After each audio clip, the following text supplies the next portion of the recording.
میں کاسمیٹک طریقے پر وہ یہ دنیا کو تاثر دینا چاہتے ہیں کہ ہم دیکھیے کتنے بھلے لوگ ہیں. اور اب مغرب ایکسپوز ہو گیا ہے کہ جو رولز آف دی گیم اس نے اپنے لیے بنائے ہوئے تھے، فنڈامنٹل رائٹس اور سول لبرٹیز اور رول آف لا اور کانسٹیٹیوشنلزم، ان تمام رولز کو اس نے تہہ تیغ کر دیا ہے، سمندر کے اندر اٹھا کر پھینک دیا ہے. اور خود ادارے جو اس نے بنائے تھے، یونائٹڈ نیشنز، سیکورٹی کونسل اور نیٹو اور یورپی یونین، ان سب کی بات جو سننے کو تیار نہیں ہے، بلکہ اپنے ہی عوام جو اس کے خلاف اب مظاہرے کر رہے ہیں، وہ کہتا ہے میں ان کی بھی نہیں سنتا. اس لیے جس مغرب کو ہم نے بہت بڑا دیوتا بنایا ہوا تھا، وہ خود ہی اپنے قدموں پہ گر گیا ہے اور اپنی کلاڑی سے. اگر آپ اجازت دیں تو میں عرض کروں کہ منور حسن صاحب کا تجزیہ اپنی جگہ درست ہے، لیکن ایک چیز کی صرف میں نشاندہی کرنا چاہتا ہوں، اور وہ یہ کہ مغرب کی حکومتیں اور پالیسی ساز اور مغرب کے ادارے یہ ایک چیز ہے، اور مغرب کے عوام شہری ایک دوسری چیز ہیں. ہمیں مغرب کو ایک بلینکٹ ٹرم کے طور پہ بھی استعمال نہیں کرنا چاہیے. میرا خیال یہ ہے کہ جس دوغلی پالیسی کا منور حسن صاحب نے ذکر کیا، یہ بالکل ساری دنیا کو نظر آ رہا ہے. امریکہ کیا کر رہا ہے، برطانیہ کیا کر رہا ہے، اور دنیا اس ان کی کی مذمت کر حکومتیں رہی کیا ہے. کر رہی ہیں.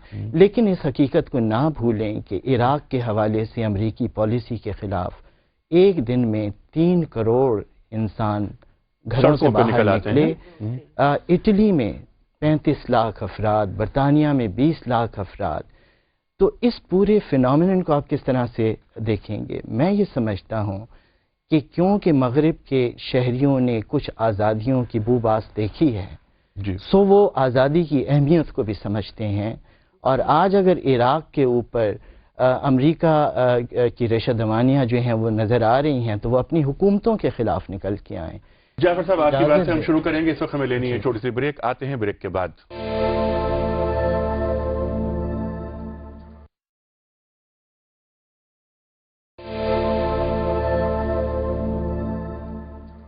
Welcome back. جعفر صاحب، آپ کچھ فرما رہے تھے. جی، میری خواہش تھی کہ میں دیکھتا کہ ان کا اس پہ کیا ریئیکشن ہے. مثلا یہ کہ کاروکاری، بہت ہم اس کا ذکر سنتے ہیں، اخباروں میں بہت پڑھتے ہیں، لیکن کیا ریلیجو پولیٹیکل پارٹیز نے کاروکاری کے حوالے سے کوئی اس کے خلاف مہم چلائی، کوئی قانون سازی؟ میرا خیال ہے چلائی ہے، بلکہ میں نے آپ کی بات کاٹی. ابھی ریسنٹلی جو ویمنز ڈے کے حوالے سے ایک بہت بڑا سیمینار ہوا کراچی کے اندر ریجنٹ پلازا میں، تو اس میں متحدہ مجلس عمل کی طرف سے وہ سیمینار منعقد کیا گیا، اور اس میں خاص طور پر اس پر مقالہ پڑھا گیا کہ یہ جو اس طرح کی رسوم و رواج ہیں، جیسے کاروکاری ہے اور اسی طرح کی اور رسمیں ہیں، ان سب کو ختم کیا جائے. اور انہوں نے اپنی رپورٹ پیش کی کہ کس طریقے سے ہم نے اس کے ریشو کو بہت کم کیا ہے. یعنی اس وقت جو ہے وہ کافی ظاہر ہے، یہ مکمل طور پہ تو جب ختم ہوں گی یہ چیزیں، یہ رسمیں، کہ جب ہمارے اندر اویئرنیس پیدا ہوگی. وہی بات آئی جس جعفر صاحب نے کہا کہ جب سسٹم چینج ہوگا اور کاروکاری پہ کام ہوا، آپ فرماتی ہیں، گریجولی، مطلب اور یہ کہ اس پر شخصی آزادی کی راہ میں ایک رکاوٹ کاروکاری بھی ہے. وہی چیز ہے کہ اسلام نے جو اجازت دی ہے ایک عورت کو کہ وہ اپنی مرضی سے، یا کم از کم اس کا جو رشتہ طے کیا جا رہا ہے اس کے اندر اس کی مرضی شامل ہو، اپنی مرضی بتا بھی سکتی ہے، اور اس کے والدین یا اس کے جو لواحقین ہیں یا سرپرست ہیں، وہ جو کچھ طے کر رہے ہیں اس کی بہتری کے لیے اس میں اپنی رائے بھی دے سکتی ہے. وہ نیگیٹو بھی ہو سکتی ہے اور پازیٹیو بھی ہو سکتی ہے. رسول اکرم صلی اللہ علیہ وسلم کے دور کا ایک واقعہ جو ہے بڑا مشہور ہے. ایک صحابیہ جو تھیں، ان کے والد نے ان کا رشتہ طے کر دیا. انہوں نے رسول اکرم صلی اللہ علیہ وسلم کو، ان صحابیہ نے پیغام پہنچایا کہ میرے والد جو ہے میری مرضی کے خلاف میرا رشتہ کر رہے ہیں. آپ صلی اللہ علیہ وسلم نے انہیں بلا بھیجا اور ان سے کہا کہ نہیں، آپ ایسا نہیں کر سکتے. وہ واپس گئے اور انہوں نے کہا کہ ٹھیک ہے، جیسے تمہاری مرضی. تو ان صحابیہ نے کہا کہ میں آپ کا حکم ماننے پہ تیار ہوں بحیثیت والد کے، کیونکہ جو آپ نے میرے لیے سوچا وہ یقیناً بہتر ہوگا. لیکن صرف میں یہ جاننا چاہ رہی تھی کہ اسلام نے مجھے کتنا حق دیا ہے، کیا میرا یہ حق ہے؟ اور رسول اکرم صلی اللہ علیہ وسلم کے دور کی مثال بہت ہی زندہ مثال ہے ہمارے لیے. اور ایک اور بھی مثال ہے کہ ایک صحابیہ ہی آپ نے کہیں گے کہ ان کے پاس تشریف لائی تھی اور انہوں نے یہ کہا تھا کہ میں اپنے شوہر سے طلاق لینا چاہتی ہوں. تو انہوں نے فرمایا کہ وجہ، تو انہوں نے کہا کہ دیکھیں میں اس کو اپنے سے کمتر درجے کا سمجھتی ہوں، اور میرا طبیعت نہیں راغب ہوتی ہے اس بات کہ اس کو اپنا ہمسر سمجھوں. اور رسول اللہ صلی اللہ علیہ وسلم نے فرمایا کہ بالکل یہ گراؤنڈز ہیں اس بات کے کہ اگر تمہاری طبیعت، تمہارا دل، تمہارا ضمیر اس پر راضی نہیں ہے تو یہ صحیح گراؤنڈز بنتے ہیں اور تم علیحدگی اختیار کر سکتی ہو، اس میں کوئی تشدد کا بھی ذکر نہیں۔ دیکھیے ابھی دوسری طرف رشتہ اس لیے ختم ہوا تھا، حالانکہ حضور نے خود کرایا تھا۔ اور اسلام کہیں بھی شخصی آزادی کی ہم رکاوٹ نہیں بنتا ہے، جو ہے وہ اسلام کو کوئی جانتا وانتا نہیں۔ بالکل، لیکن میں ایک بات واضح کر دوں انیق صاحب کہ یہ اپنی جگہ ہے، لیکن اسلام اس طرح کی اس معاملے کے اندر خاص طور پہ خواتین کو یا لڑکیوں کو اس طرح کی اجازت نہیں دیتا، جیسا کہ یورپ کے معاشرے میں موجود ہے۔ ڈاکٹر صاحب نے بھی اس کی طرف اشارہ کیا کہ بہت ساری چیزیں ایسی ہیں جن کے رزلٹ جو ہیں بہت غلط آ رہے ہیں، تو ان کے ہاں اس چیز کا رزلٹ بھی بہت غلط آیا ہے۔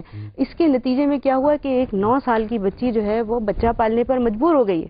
اس کے پڑھنے کے دن ہے، کھیلنے کے دن ہے، یہ المیہ ہے کہ یہ پوری دنیا کے اندر یورپ میں وہ بچی پائی جاتی ہے کہ جو اس ایج کے اندر یہ کام کرنے پر میری بیٹی ایک بات یہ ہے کہ یہ ہمارے یہاں بھی پائی جاتی ہے، چاہے تم اسی اسلامی یہ یہاں رپورٹ نہیں ہوتی ہوگی، لیکن اس طرح کی 70 باتیں ہمارے یہاں پائی جاتی ہیں۔ بچیوں کی شادیاں، باقاعدہ شادیاں کی جاتی، شادی کرنا ایک الگ بات ہے، لیکن یہ اگر آپ دیکھیں تو ہمارا خاندانی نظام اب بھی مغرب کے فیملی سسٹم اور خاندانی نظام سے 1000 گنا زیادہ مضبوط بھی ہے اور بہتر بھی ہے، اور یہ ہماری خوبی ہے۔ اور اکا دکا واقعات اگر ایسا ہو جاتے ہیں تو اس کو پھر ہم ایک بات اور میں دیکھیے کہ اسی شخصی آزادی کے حوالے سے کہ دیکھیے جہاں کپڑے نہ پہننے کی تو آزادی ہے لیکن کپڑے پہننے کی آزادی نہیں ہے۔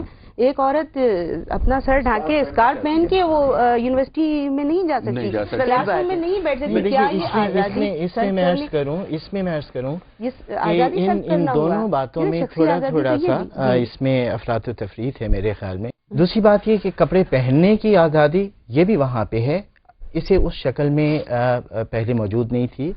مثلا اسکارف کا مسئلہ ہے، ان کے کلچر میں اسکارف نہیں تھا، لیکن پھر خود مسلمان گھرانوں میں یہ موجود تھا اور انہوں نے اسکولوں سے اور لوکل کاؤنسلز وغیرہ سے رابطہ کیا، انہوں نے کہا کہ جی ہماری بچیاں جو ہیں تو اسکارف پہن کے آئیں گی، باقاعدہ اس کے اوپر قانونی کارروائیاں ہوئیں، عدالتوں تک گئے۔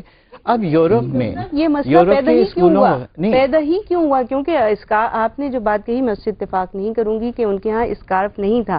آپ دیکھیے کہ ننز جو ہیں وہ پہنتی ہیں، اور آپ جو ان کا پرانا کلچر ہے اس کا جائزہ لیں، ان کا لباس دیکھیے، ان کا لباس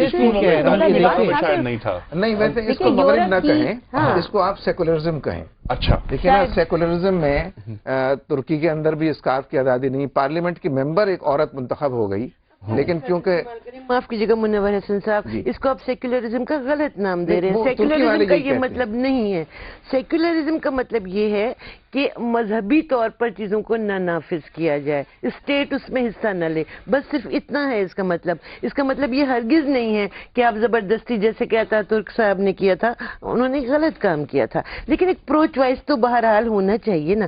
پیاری بیٹی، تم بھی مسلمان ہو اور تمہاری طرح 70,000 اور عورتیں اسی شہر میں ہوں گی، ان کی اپنی مرضی ہے کہ یہ اپنے آپ کو، اور ہر عورت اتنی ہی باضمیر ہے جتنی کہ آپ ہیں یا جتنی کہ میں ہوں، تو ان کو اپنے آپ کو وہ کس طرح سے لے جائیں، کس طریقے سے رکھیں، ان کی اپنی بھی عقل ہے، وہ کسی زبردستی کی وجہ سے یہ سب نہیں کر رہی ہیں۔ جہاں میں سمجھتی ہوں کہ ایک عورت کی، پاکستانی کراچی میں رہنے والی عورت کی شخصی آزادی خطرے میں آ جاتی ہے، وہ جگہ ہے۔ میں طارق روڈ پر ایسے اشتہار لگے دیکھتی ہوں جس میں لکھا ہوتا ہے کہ تمہاری بہنیں بے پردہ گھوم رہی ہیں، تمہیں غیرت نہیں آتی۔ کیا مطلب ہے اس قسم کے اشتہاروں کا؟ اور یہ لگے ہوئے ہیں، انسائٹ کیا جا رہا ہے کہ ان عورتوں پر حملے کرو۔ یہ ہے جو کہ ہو رہا ہے، جس سے کہ شخصی آزادیاں ہماری جو ہیں وہ خطرے میں آتی ہیں، اور ہم اس سے صرف نظر نہیں کر سکتے۔ یعنی بے پردگی کی وجہ سے؟ بے پردگی کا کیا مطلب؟ کیا چیز ہے جسے وہ بے پردگی سمجھ رہے ہیں؟ وہ سمجھ رہے ہوں گے۔ آپ نے محترمہ فاطمہ جناح کی تصویریں تو دیکھی ہوں گی، یقیناً وہ سر پہ دوپٹہ تو رکھتی تھیں لیکن وہ حجاب نہیں پہنتی تھیں، تو آپ ان کو بے پردہ کہیں گی؟ اسی طریقے سے پوری مسلم لیگ تحریک کو آپ اٹھا کر دیکھ لیجئے، آپ کو سینکڑوں عورتیں اس میں نظر آئیں گی، وہ اپنی طرح اس کے ایک بات میں یہاں کہنا چاہ رہا ہوں کہ میں اپنا حلیہ آپ پر نہیں تھوپوں اور آپ اپنا حلیہ مجھ پر نہیں تھوپیں۔ یعنی اس کا مطلب یہ ہے کہ